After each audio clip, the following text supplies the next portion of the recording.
إن الحمد لله نحمده ونستعينه ونستغفره ونعوذ بالله من شرور أنفسنا ومن سيئات أعمالنا من يهده الله فلا مضل له ومن يضلل فلا هادي له وأشهد أن لا إله إلا الله وحده لا شريك له وأشهد أن محمدًا عبده ورسوله يا أيها الذين آمنوا اتقوا الله حق تقاته ولا تموتن إلا وأنتم مسلمون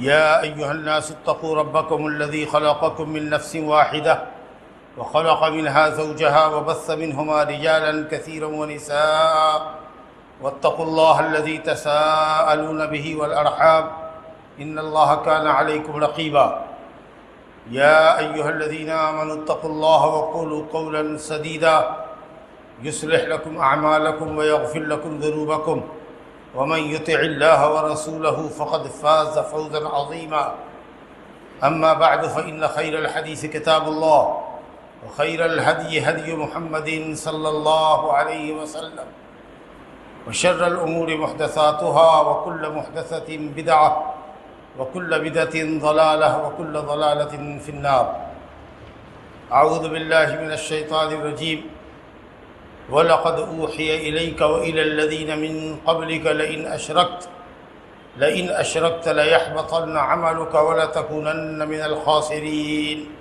میرے دینی بھائیوں، بزرگوں اور دوستوں، اللہ رب العالمین نے ہم سب کو اپنی عبادت و بندگی کے لیے پیدا فرمایا ہے، اور ہم پر جو کتابیں اتاری ہیں یا دنیا انسانیت پر اللہ نے اپنا فضل فرماتے ہوئے جتنے انبیاء و رسول علیہم الصلاۃ والسلام کو بھیجا ہے، ان سب کی غرض و غایت یہی رہی کہ وہ اللہ کے بندوں کو ایک اللہ وحدہ لا شریک لہ کی بندگی کی طرف بلائیں اور اللہ کے سوا کی بندگی سے منع کریں۔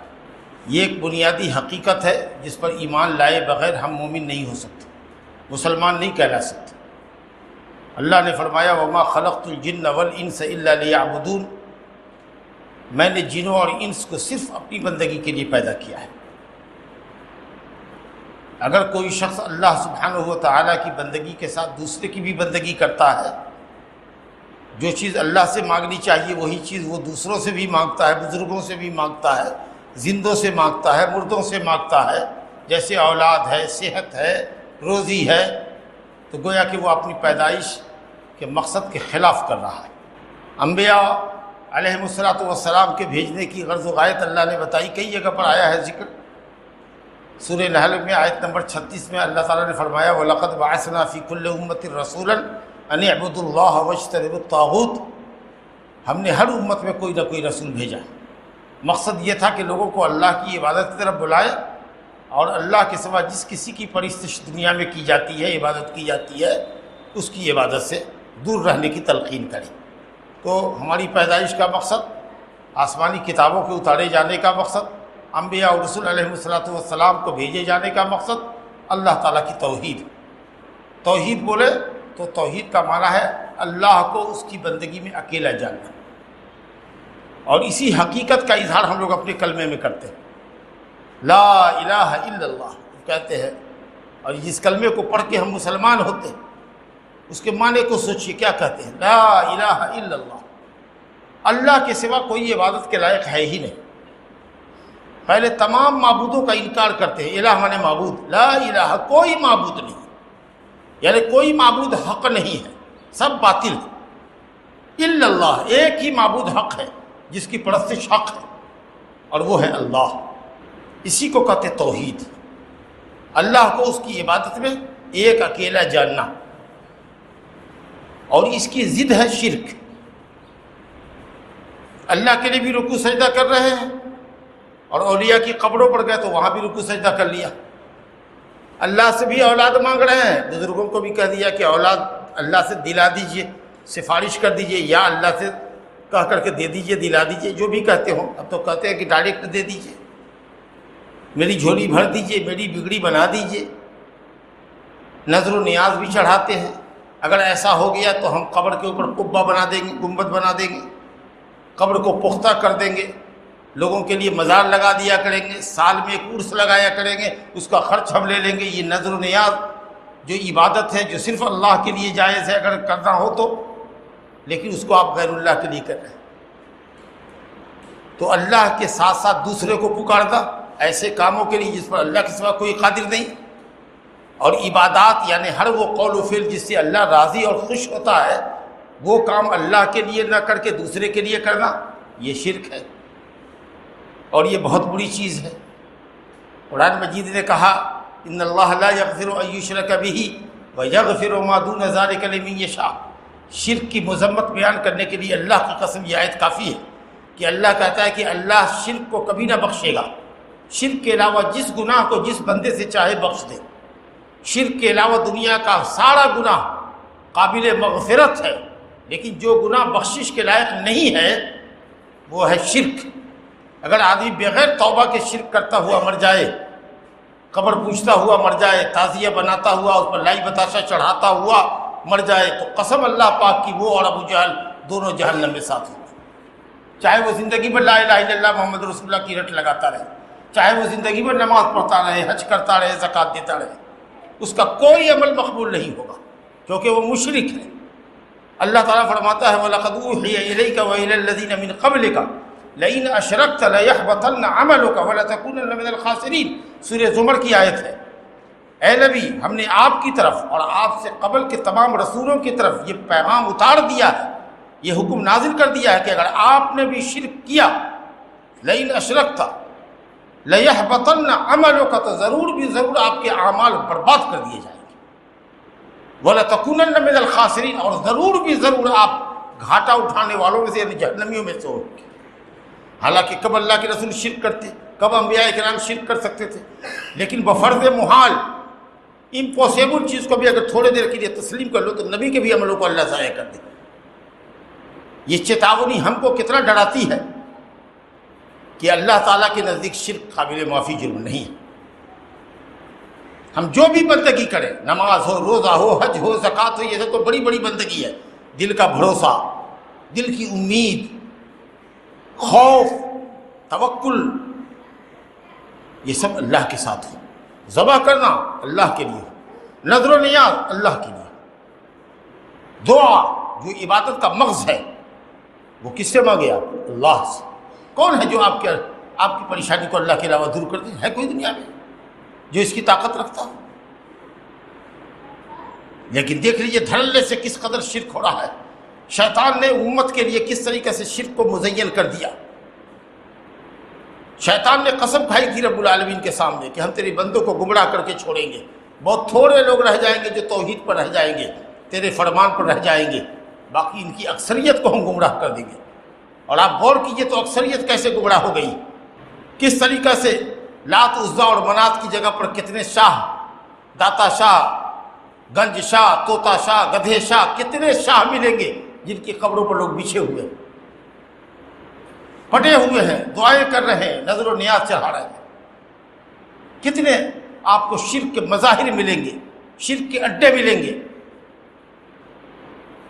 مسجدوں میں حاضری نصیب نہیں ہوتی ہے، لیکن سج دھج کر کے میلہ ٹھیلا لگاتے ہیں قبروں پر۔ بعض قبروں کے تعلق سے تو یہ عقیدہ رکھتے ہیں کہ اگر 2 سے 3 مرتبہ اس کی زیارت کر لیا تو حج بیت اللہ ہو گیا۔ غور کیجیے کس قدر یہ امت گمراہی میں پڑ گئی۔ نبی صلی اللہ علیہ وسلم نے تو امت کو شرک سے بچانے کے لیے کہا تھا کہ خبردار خبردار میری تعریف کے اندر بھی غلو مت کرنا۔ حد سے زیادہ تعریف کرو گے کسی کی تو ہو سکتا ہے کہ اس کی شخصیت سے اتنے مرعوب ہو جاؤ کہ اس کے سامنے سجدہ کر دے لگو۔ حد سے زیادہ کسی کی تعریف کا بھی جائز نہیں۔ آپ نے فرمایا کہ میری تعریف میں بھی حد کو پار مت کرو، جیسے کہ عیسائیوں نے عیسیٰ بن مریم کی تعریف میں غلو کیا۔ ارے میں اللہ کا بندہ اور رسول ہوں، مجھے اللہ کا بندہ رسول کہو نا، عبداللہ و رسول اللہ۔ اس سے بڑا اعزاز کیا ہوگا کہ نبی صلی اللہ علیہ وسلم نے اللہ کی وہ غلامی کی، وہی عبادت کی، اور دین کی خاطر وہ صبر کیا، اور پیغام اللہ کا بلا کم و کاست، بغیر کسی کمی اور بیشی کے اللہ کے بندوں تک پہنچایا، جو آپ سے پہلے کسی نے نہیں کیا۔ یہ کتنا بڑا اعزاز ہے۔ آپ کہہ رہے ہیں کہ مجھے اللہ کا بندہ اور رسول کہو، اور تم ان کو داتا اور مشکل کشا کہہ رہے ہو۔ تو غلو سے شرک پیدا ہوتا ہے۔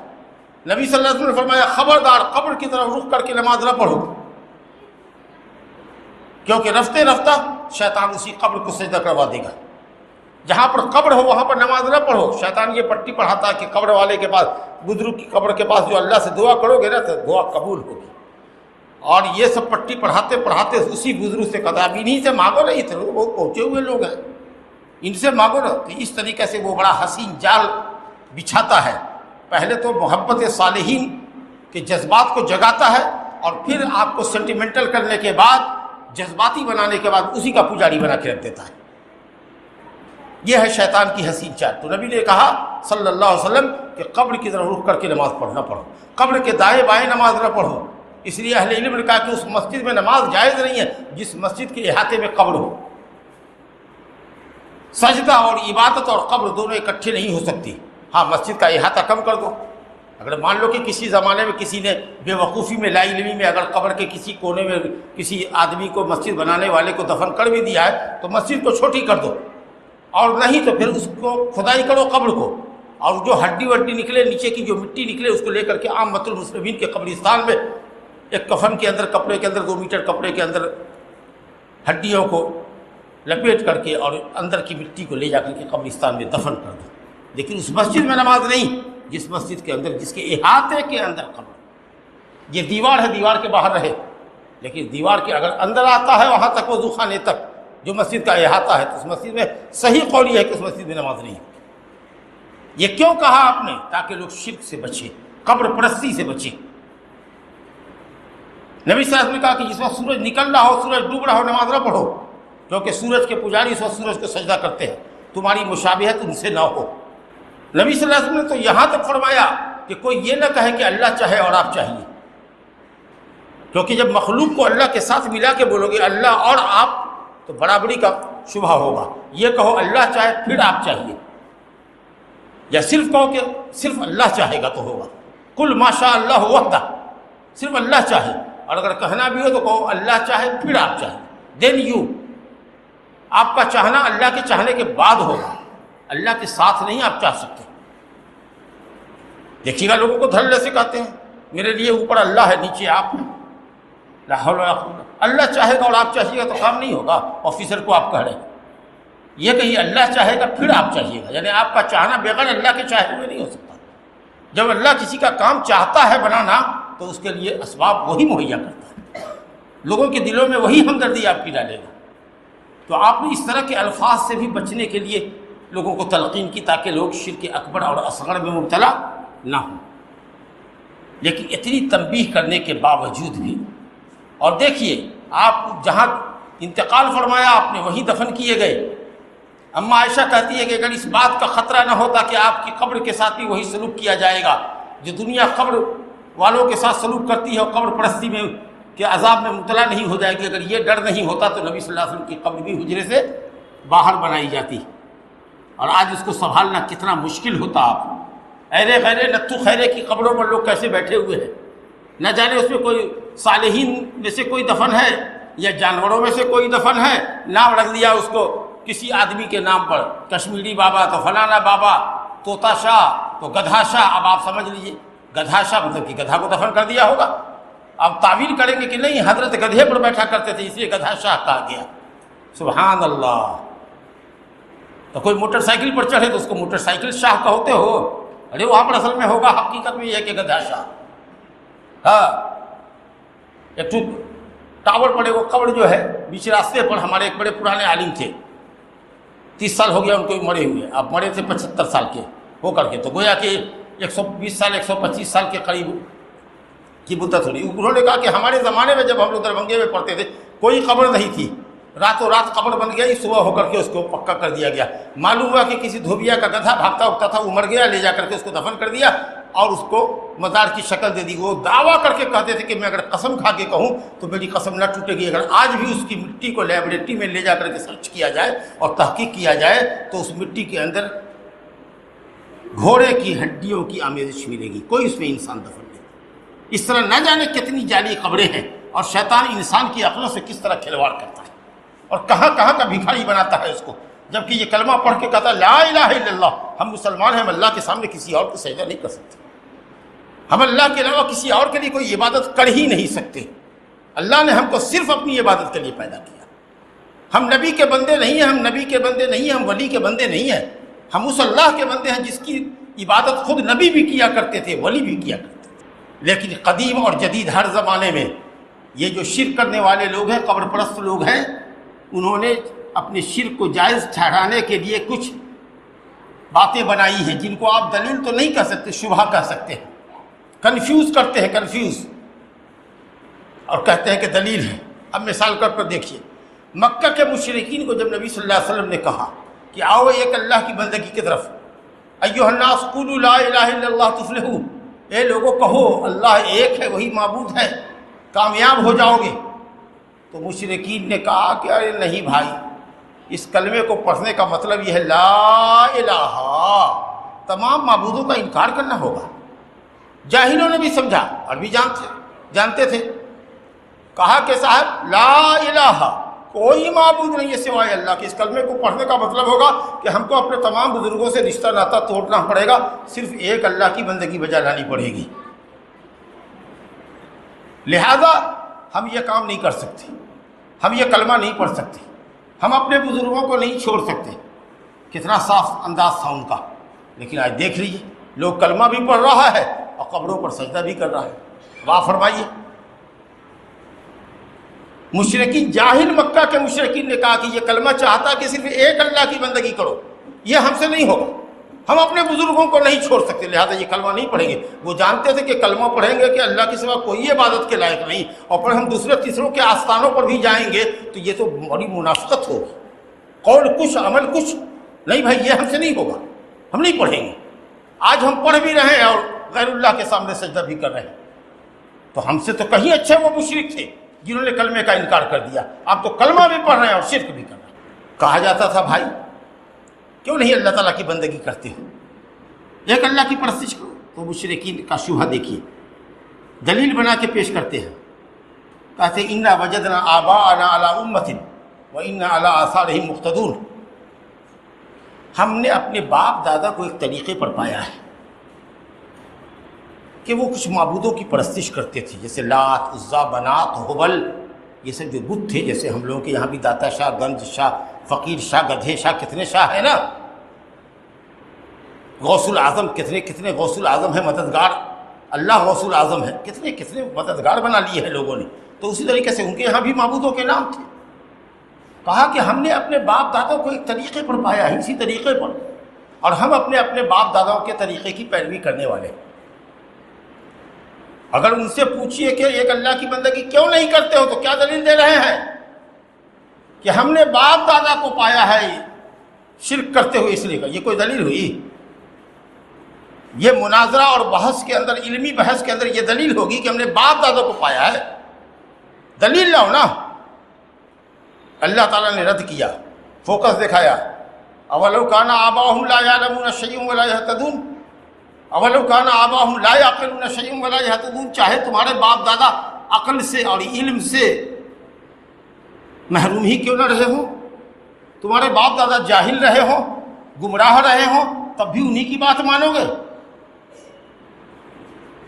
ارے باپ دادا کی پیروی وہاں کی جاتی ہے جہاں باپ دادا عالم ہو، دین پر ہو، عقیدہ اچھا ہو، عمل اچھا ہو، تو نیک باپ دادا کی پیروی تو اچھی بات ہے۔ حضرت یوسف علیہ السلام قید خانے میں ہیں تو قید کے دو ساتھیوں کو توحید کا آواز سنا رہے ہیں، اور اس موقع پر کہا وَاتَّبَعْتُ مِلَّةَ آبَائِي ابراہیم واسحاق ویعقوب ما کان لنا ان نعبد من دون ما کان لنا ان نشرک باللہ شیئا، اللہ واتبعت ملۃ آبائی ابراہیم واسحاق ویعقوب ما کان لنا ان نشرک باللہ من شیء ذلک فضل اللہ علینا ذلک فضل اللہ علینا الی آخر الآیہ، کہ میں نے اپنے باپ دادا کی دھرم کی ملت کی پیروی کی ہے۔ کون ہمارا باپ دادا؟ ابراہیم، اللہ اکبر، امام الموحدین، ان کا بیٹا اسحاق، ان کا بیٹا یعقوب، یہ سب انبیاء کرام ہیں، ان کی ملت کی پیروی کر رہا ہوں۔ ہمارے لیے جائز نہیں ہے کہ ہم اللہ کے ساتھ کسی کو شریک ٹھہرائیں۔ تو باپ دادا کی پیروی اچھی کب ہوتی ہے؟ جب باپ دادا حق پر ہو، توحید پڑھو، سنت کی راہ پڑھو۔ باپ دادا جاہل گنوار رہا ہے، بے عقل رہا ہے، بت کے سامنے سجدہ کرتا تھا، سانپ کو نمن کرتا تھا، تو سورج کو پوجتا تھا، تو ندی کو پوجتا تھا، تو پیڑ کے سامنے جھک جاتا تھا۔ تو کیسا بے عقل ہے جو ان چیزوں کو معبود سمجھتا ہے اور اپنی بلند پیشانی ان کے سامنے جھکاتا ہے؟ تو یہ ایک دلیل ہوتی تھی جو دلیل نہیں ہے، محض حماقت اور بے وقوفی۔ اور کیجیے کیا کہہ رہے ہیں کہ ہم نے باپ دادا کو ایک طریقے پڑھوایا، معلوم ہوا کہ دلیل کچھ نہیں ہے، باپ دادا کی اندھی تقلید کر رہا ہوں۔ اور ان کے شبہات میں سے ایک شبہ یہ تھا، یہ بھی بڑے مزے کی بات ہے، ذرا غور کیجیے گا، عقل کا پردہ کھلے گا۔ کہتے تھے سیقول الذین اشرکوا لو شاء اللہ ما اشرکنا ولا آباؤنا ولا حرمنا من شیء۔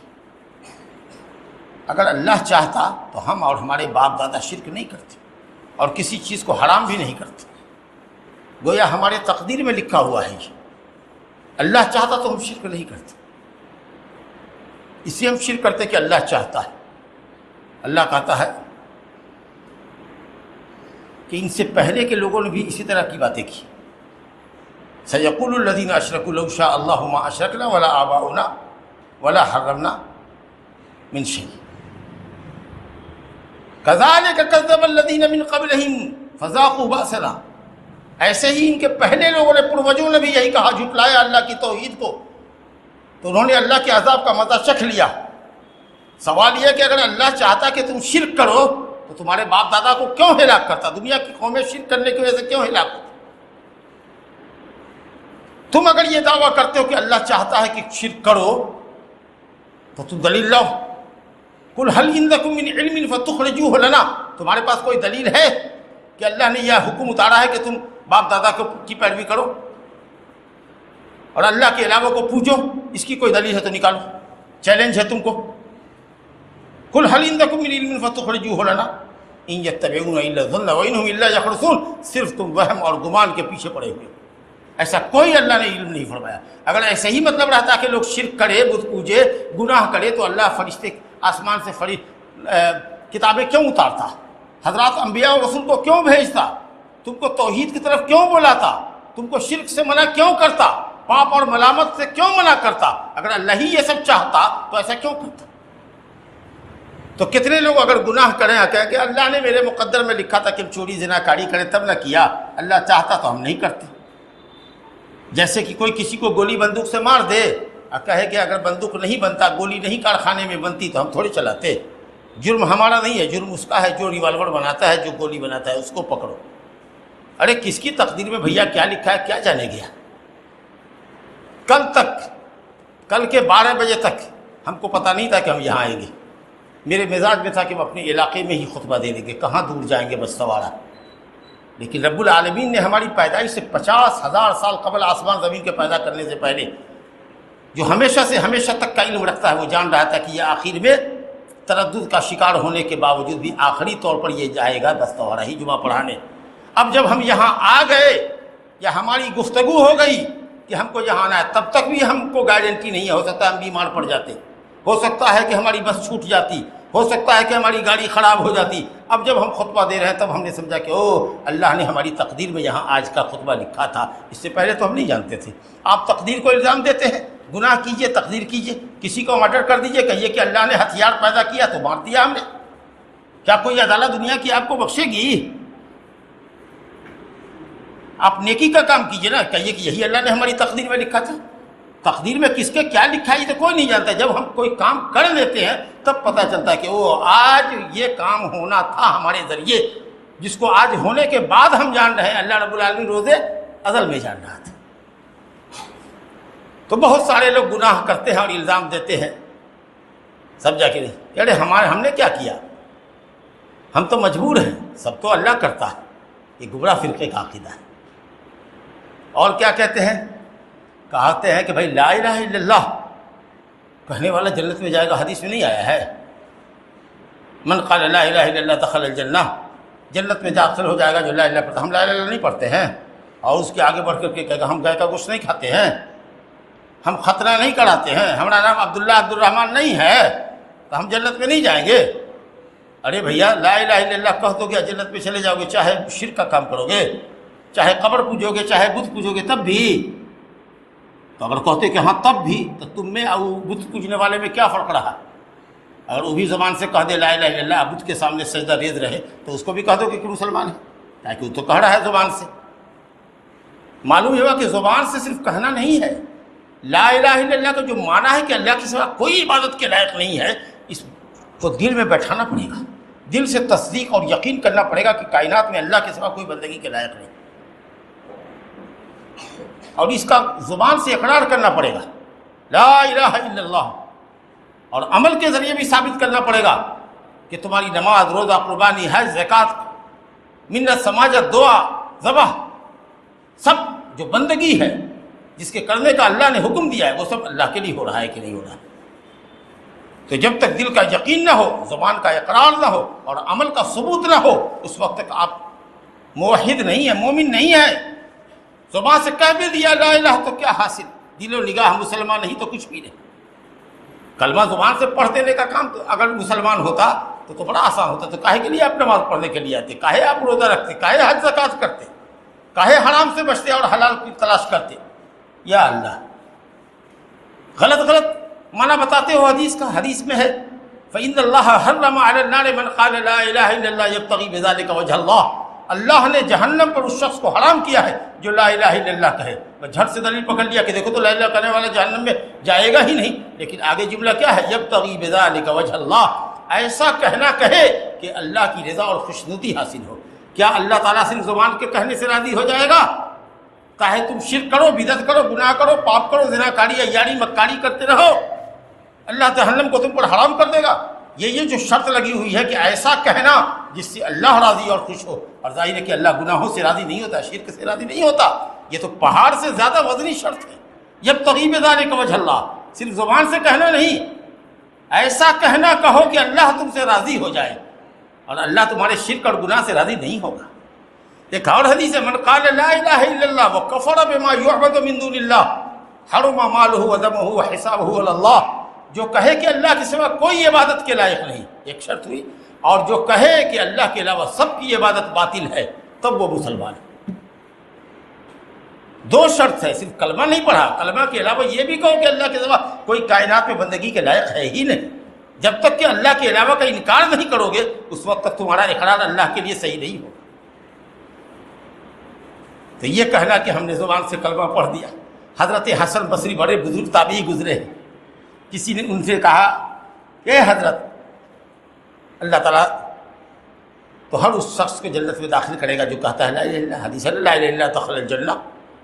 تو کہا ہاں بیٹا ٹھیک کہتے ہو، لیکن لا الہ الا اللہ کے لیے کچھ شروط ہیں، کچھ احکام ہیں، کچھ فرائض ہیں بیٹا، جب تک کہ ان تمام شرطوں کو نہیں ادا کرو گے اس وقت تک کیسے جنت میں داخل ہوگے۔ اور وہب ابن منبہ ایک تابعی ہے، ان سے کہا کسی نے کہ کیا لا الہ الا اللہ جنت کی چابی نہیں ہے؟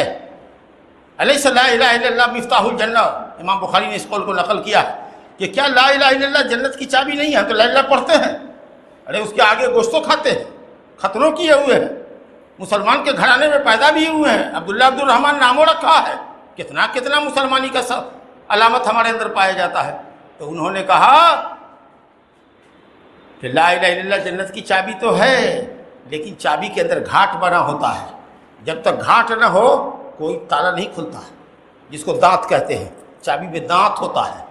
لا الہ الا اللہ سپاٹ چابی ہے، اس سے تالا نہ کھلے گا جب تک میں گھاٹ نہ ہو، اور گھاٹ کیا ہے؟ وہی عمل ہے۔ شرک سے بچو اور نیکی کا کام کرو، تب جا کر کے چابی گھاٹ والی ہوگی، تب جنت کے اوپر جو پڑا ہوا تالا ہوگا وہ تمہارے لیے کھل جائے گا۔ اور شبہات میں سے ایک شبہ ان کا کیا ہے؟ وہ یہ کہتے ہیں، شرک کرنے والے، قبر پوجنے والے کہتے ہیں کہ یہ امت محمدیہ شرک کر ہی نہیں سکتی، امت محمدیہ کبھی شرک کر ہی نہیں سکتی، یہ کچھ لوگوں کا دعویٰ ہے۔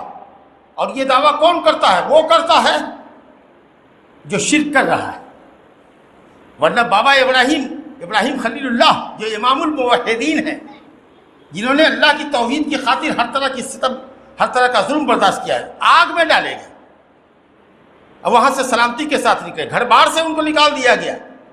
وہ حضرت ابراہیم کہتے ہیں رب وجنبنی وبنی ان نعبد الاصنام، اللہ ہم کو اور ہمارے بچوں کو صنم پرستی سے اللہ کے علاوہ کی پرستش سے بچا لے۔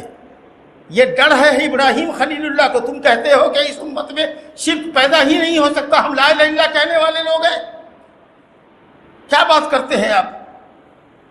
صحیح بخاری مسلم کی روایت ہے، نبی صلی اللہ علیہ وسلم فرمایا لَتَتَّبِعُنَّ سُنَنَ مَنْ كَانَ قَبْلَكُمْ حَذْوَ الْقُذَّةِ بِالْقُذَّةِ، اور ایک روایت میں شبرًا بشبر وذراعًا بذراع حتى لو دخل جحر ذب لدخلتموه قالوا اليهود والنصارى یا رسول اللہ قال فمن، کہا کہ تم لوگ ضرور بھی ضرور اپنے سے پہلے امتوں کی، اپنے سے پہلی امتوں کی پیروی کرو گے، اپنے سے اگلی امتوں کی پیروی ضرور بھی ضرور کرو گے، بالکل برابر سرابر کرو گے، ایک دم ہو بہو 100% پیروی کرو گے۔ کہا یا رسول اللہ، یہاں تک کہ اگر وہ گوہ کے سوراخ میں داخل ہوئے ہوں، بڑا تنگ سوراخ ہوتا ہے، گندا سوراخ ہوتا ہے گوہ کا، تو اگر وہ اس میں داخل ہوئے ہوں گے تو تم بھی اس میں داخل ہوگے، یعنی اس امت میں بھی ایسے لوگ ہوں گے۔ تو صحابہ نے کہا یا رسول اللہ کون؟ یہود و نصارہ، ان کی بات کر رہے ہیں، ہم ان کی پیروی کریں گے؟ تو کہا فمن، تب کون؟ اور یہود و نصارہ نے اپنے عالموں کی اور راہبوں کی پرستش کی۔ اس کا مطلب یہ ہے کہ اس امت میں بھی لوگ ایسے ہوں گے جو علماء کی اور راہبوں کی، عابدوں کی پرستش کریں گے، صالحین کی پرستش کریں گے۔ آپ کہتے ہیں امت میں شرک واقع نہیں ہوگا؟ حضرت ثوبان رضی اللہ عنہ سے روایت ہے، صحیح حدیث ہے، نبی کریم صلی اللہ علیہ وسلم فرماتے ہیں لا تقوم الساعة حتى يلحق حي من امتی بالمشرکین، اور ابو داؤد شریف میں روایت ہے قبائل من امتی بالمشرکین، قیامت قائم نہیں ہوگی جب تک کہ میری امت کے قبائل، ایک قبیلہ نہیں بہت سارے قبیلے، مشرکین سے جا نہ ملے۔ مشرکین سے جا نہ ملے کیا مطلب؟ مشرکین کے دین میں داخل نہ ہو جائیں، بت پوجنے نہ لگے، یا اسلامی ملک میں ہیں تو وہاں سے اسلامی ملک کو چھوڑ کر کے کافر ملک میں چلے گئے اور ان کے ساتھ رہتے رہتے ان کا دین دھرم اختیار کر لیا۔ آپ کیسے کہتے ہیں کہ شرک واقع نہیں ہوگا؟ وہ حتیٰ ولا تقوم الساعة حتیٰ تعبد، غور کیجیے گا، اللہ فیام من امتی الاوثان، اور کریں قیامت قائم نہیں ہوگی جب تک کہ میری امتوں کی جماعتیں، ایک تو جماعتیں فیام ہے، فیہ کی جمع ہے، میری امتوں کی جماعتیں بت پوجنے نہ لگیں، اس وقت تک قیامت قائم نہیں ہوگی۔ اس کا مطلب یہ کہ اس امت کی بڑی جماعتیں، ایک دو جماعتیں، فیام بہت سی جماعتیں، جماعت کثیرہ، بہت ساری جماعتیں بت پوجنے نہ لگے، اللہ کے علاوہ کو نہ پوجنے لگے۔ اس میں قبر کی پوجا بھی ہے، بازار کی پوجا بھی ہے، بت کی پوجا بھی ہے، پیڑ پودے کی بھی پوجا ہے، زندہ مردہ کی پوجا ہے۔ جب تک یہ نہیں ہوگا قیامت قائم نہیں ہوگی۔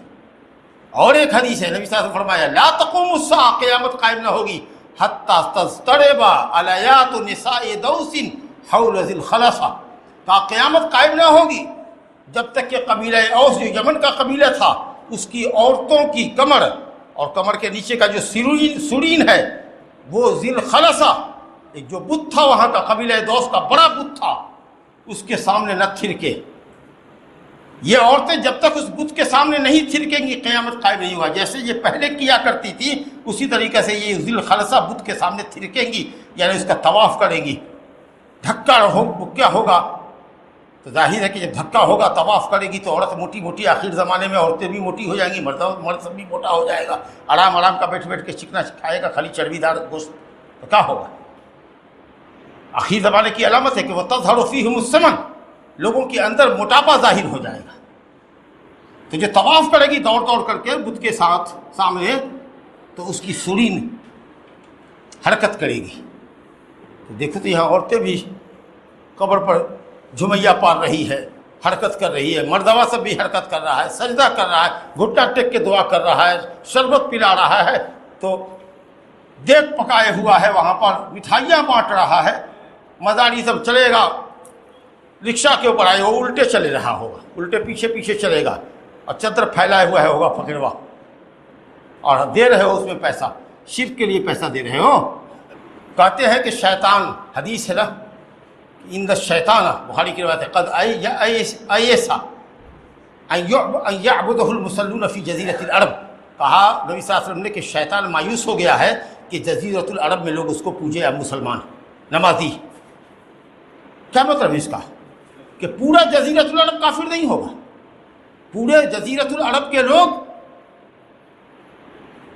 شرک کریں گے ایسا نہیں ہے، وہ نا امید ہو گیا ہے کہ نہ یہاں لوگ نہ پوجیں گے۔ یہ شیطان کا ایک خیال ہے، ہو سکتا ہے صحیح بھی ہو غلط بھی ہو، سمجھا کہ یہ تو اس کا محض خیال ہے۔ وہ کوئی عالم الغیب تھوڑے تھا، اس نے ایک نا امیدی کا اظہار کیا جب دیکھا کہ جزیرۃ العرب میں تیزی سے اسلام پھیل رہا ہے، تو نا امیدی کر رہا کہ اب نہ بجھائے گا کہ یہاں پر شرک آوے گا۔ کہیں دیکھیے گا اہل حق کی تعداد خوب بڑھ رہی ہے تو جو اہل بدعت ہوگا لگتا ہے یہ سب بڑھ گئے لوڑے، قرآن حدیث والا سب بہت تیزی سے بڑھ رہا ہے، اب ہمارے سب کا خیر نہیں ہے۔ یہ نا امیدی ہے، یہ اس نے اپنا خیال ظاہر کیا۔ اس کا یہ مطلب نہیں کہ جزیرۃ العرب میں کوئی بت نہ پوجے گا اور کوئی شرک نہ کرے گا۔ پہلے بھی بتوں کی پوجا ہوئی ہے، پیڑ کی پوجا ہوئی ہے، قبروں کی پوجا ہوئی ہے، قبر پر قبے رہے ہیں، اور آخر زمانے کے اندر بھی وہ سب ہو جائے گا۔ کیا آپ کہتے ہیں؟ اب آپ نے ابھی نے تو سنا ہوگا کہ کہیں کہیں کسی ملک کے اندر جو ہے سو مندروں کے لیے بھی زمین بک رہی ہے، دی جا رہی ہے، مندروں بننے کی بھی اجازت۔ اگر یہ خبر صحیح ہے تو اس کا مطلب یہ کہ یہ سب کام ہوگا، سمجھا نا؟ تو یہ بات آپ کیسے کہہ سکتے ہیں کہ جزیرۃ العرب میں شرک نہیں ہوگا؟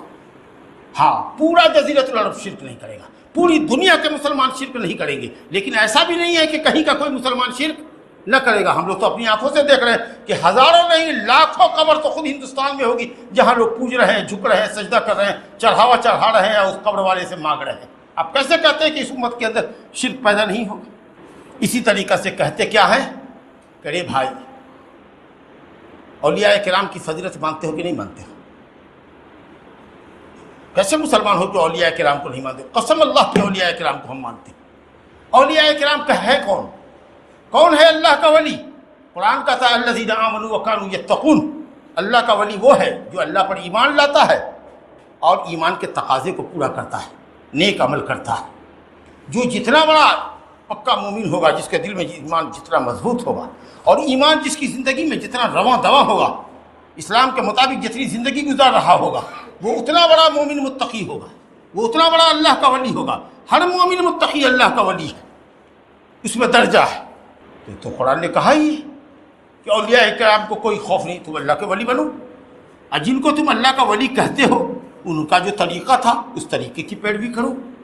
اس کا یہ مطلب تھوڑی ہے کہ اولیاء کرام کے ساتھ غلو کرو کہ ان کی قبروں پر جا کے بچھ جاؤ، اور عبادت جو اللہ کا حق ہے وہ ان ولیوں کے لیے کرو۔ تم کو نہیں معلوم ہے کہ دنیا میں شرک کیسے پھیلا؟ قوم نوح میں یہ ود، سوا، یغوث، یعوق، نصر، یہ پانچوں علماء بزرگان تو تھے، انہی کی محبت میں غلو کرنے کی وجہ سے شیطان نے قوم کو کہا کہ ان کے ذریعے سے اللہ سے مانگو۔ اولیاء کرام کا احترام کرو، ان کی اچھی باتوں کو مانو، ان کے طریقے پر چلو جو طریقہ قرآن حدیث سے میل کھاتا ہے۔ خود مومن بنو، متقی پرہیزگار بنو، اللہ کے ولی بنو گے۔ لیکن ولی بننے کا یہی مطلب ہوتا ہے کہ ہم اولیاء کرام کو اللہ کا درجہ دے دیں، علماء کرام کی عزت کریں، ہم پر واجب ہے۔ لیکن کیا علماء کرام کو نبی کا درجہ دے دیں کہ اگر کسی مولوی کی بات قرآن حدیث کے خلاف ہو تب بھی اس مولوی کی بات مانیں؟ اسی یہ بات بالکل غلط ہے۔ اولیاء کرام میں غلو نہیں کرنا ہے۔ اور آخری بات یہ کہ لوگ کہتے ہیں کہ ہم جو جاتے ہیں قبروں پر، بھیا قبر والوں کو جو کچھ چڑھاوا چڑھاتے ہیں ہم ان کو سفارشی بناتے ہیں کہ آپ بزرگ ہیں، اللہ ہم گنہگاروں کی نہیں سنتا، آپ ہمارے لیے سفارش کر دیجیے۔ ہم ان کو سفارشی بناتے ہیں۔ غور کیجیے گا، یہ آخری پوائنٹ ہے۔ ایسا قبر پوجنے والے کہتے ہیں، میں اللہ کی قسم کھا کر اس منبر سے کہہ رہا ہوں کہ اگر وہ یہی کرتے ہیں قبر پر جا کر کے کہ اے بزرگ اللہ سے دلوا دو، تم اللہ کے بزرگ بندے ہو، سفارش کر دو، اللہ دے دے، ہم تم سے نہیں مانگتے، تم ہماری حاجت نہیں پوری کر سکتے، آپ اللہ سے کہہ کے دلوا دو۔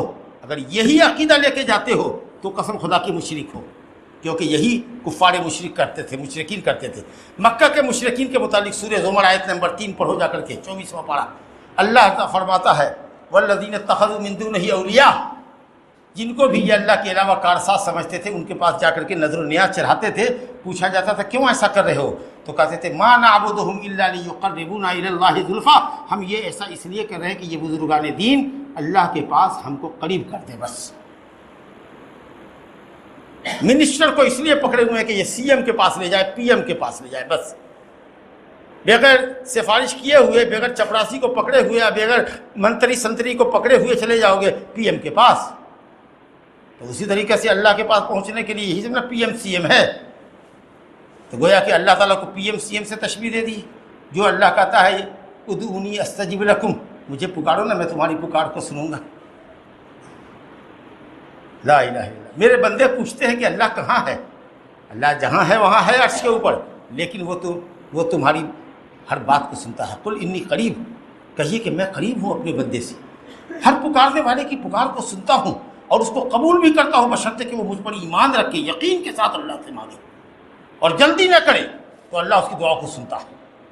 تو اللہ عرش کے اوپر ہے، سات آسمان کے عرش کے اوپر ہے، لیکن اس کا علم ہر جگہ ہے، وہ ہر بندے کو دیکھ رہا ہے، جان رہا ہے، سن رہا ہے کہ کون کیا کہہ رہا ہے، سمجھا نا؟ تو سفارشی تو مکہ والے ہی بناتے تھے۔ وَيَعْبُدُونَ مِن دُونِ اللَّهِ مَا لَا يَضُرُّهُمْ وَلَا يَنفَعُهُمْ وَيَقُولُونَ هَؤُلَاءِ شُفَعَاؤُنَا عِندَ اللَّهِ، سورہ یونس کی آیت ہے کہ اللہ کے علاوہ جن کی یہ پرستش کر رہے ہیں، چڑھاوا چاکھا رہے ہیں، وہ ان کے نقصان اور نفع کے مالک نہیں ہے۔ پھر ان سے پوچھو ایسا کیوں کرتے ہو؟ تو یہ کہیں گے کہ ہم ان کو سفارشی بناتے ہیں، ہم ان سے کہاں مانگتے ہیں؟ ہم کہتے ہیں یا اللہ کے بندے، آپ ولی ہیں، نیک ہیں، آپ پیران پیر ہیں، آپ دستگیر ہیں، آپ فلاں ہیں، آپ چلا ہیں، اللہ سے کہہ کر کے دلوا دیجئے، یہی تو ہم کہتے ہیں۔ اگر تم یہی کہتے ہو تو یہی تو مشرکین مکہ بھی کہتے تھے، پھر وہ مشرک ہوئے، جہنمی ہوئے، تم مسلمان کیسے ہوئے؟ چے جائے کہ جانے والا یہ کہتا ہے بھر دے جھولی میری یا محمد، تو ہی بھر دے، اے بابا تیرے دروازے سے خالی نہیں جاؤں گا، تو نے کتنوں کی مرادیں پوری کی ہے، ہماری بھی مراد پوری کر دے۔ یہ تو آپ ڈائریکٹ اس سے کہہ رہے ہیں، وہ لوگ تو کبھی اس کو نہیں کہتے تھے، وہ کہتے تھے کہ اللہ سے دلوا دے، آپ تو خود اس سے مانگ رہے ہیں۔ لیکن اگر صرف اتنا ہی کہیں کہ آپ اللہ سے دلوا دیجئے، تو اس اموات صالحین کی قبروں پر آپ کا کھڑا ہونا اور اس کو اپنے اور رب تعالیٰ کے درمیان واسطہ بنانا، جس کو شفاعت آپ کہہ رہے ہیں، وسیلہ کہہ رہے ہیں، قسم اللہ پاک کی یہ شرک ہے۔ یہی وہ شرک ہے جس میں اہل مکہ مبتلا تھے۔ آپ اللہ کے سامنے اس کے ناموں کا وسیلہ، اللہ تو رزاق ہے، روزی دینا، اللہ تو غفار ہے، ہمارے گناہ بخش دے، اللہ تو وہاب ہے، بہت عطا بخشش کرنے والا ہے، ہم کو اولاد سے نواز دے، اللہ کے ناموں سے وسیلہ پکڑو۔ اپنی درگتی اللہ کے سامنے، اللہ میں بیمار ہوں، اللہ میں اپاہج ہو گیا ہوں، اللہ میرے لیے روزی کا دروازہ تنگ ہو گیا ہے، کہیں سے کوئی روزی نہیں آتی ہے، اپنی حالت کہو۔ حضرت ایوب نے کیسے کہا، رب انی مسنی الضر وانت ارحم الراحمین، اللہ میرے تکلیف بہت ہے، تو ارحم الراحمین ہے۔ تو اپنی بپتا اللہ سے کرو، رو گر گراؤ اس کے سامنے۔ کوئی نیک عمل کیا ہے کبھی زندگی میں تو اس کا واسطہ اللہ کو دو کہ اللہ فلانے موقع پر ہم نے فلانے ڈوبتے ہوئے شخص کو نکالا تھا، گڑھے میں گرتے ہوئے شخص کو ہٹایا تھا، تیری رضا اور محبت کے لیے آج تو ہماری مدد کو آ جا، میری پریشانی کو دور کر دے، اللہ کو تم مدد کرنے والا پاؤ گے۔ اگر کوئی تمہارے درمیان کوئی نیک آدمی ہے، متقی پرہیزگار تم کو لگتا ہے، نمازی ہے اور حلال خور ہے، چیٹر نہیں ہے، 2 نمبر پیسہ کر نہیں کماتا ہے، آپ کا یہ حفصہ ہے، ہمارے ساتھ ذرا میرے لیے دعا کیجیے گا، تو زندے سے دعا کرواؤ، نیک اعمال کا وسیلہ پکڑو، اللہ کو اس کے ناموں کا وسیلہ دو، اپنی پریشانیوں کا اللہ تعالیٰ سے ذکر کرو، یہ سب وسیلہ جائز ہے۔ لیکن مردوں کا وسیلہ لینا، صالحین کا وسیلہ لینا، یہ تو اسی قسم کا وسیلہ ہے جو مشرکین مکہ لیتے تھے۔ یہ اور اس طرح کے کتنے شبہات یہ لوگ پیش کرتے ہیں مشرکین، لیکن وہ سب تاڑے عنکبوت ہے، مکڑی کا جالا ہے، کوئی دم نہیں، ہم نہیں۔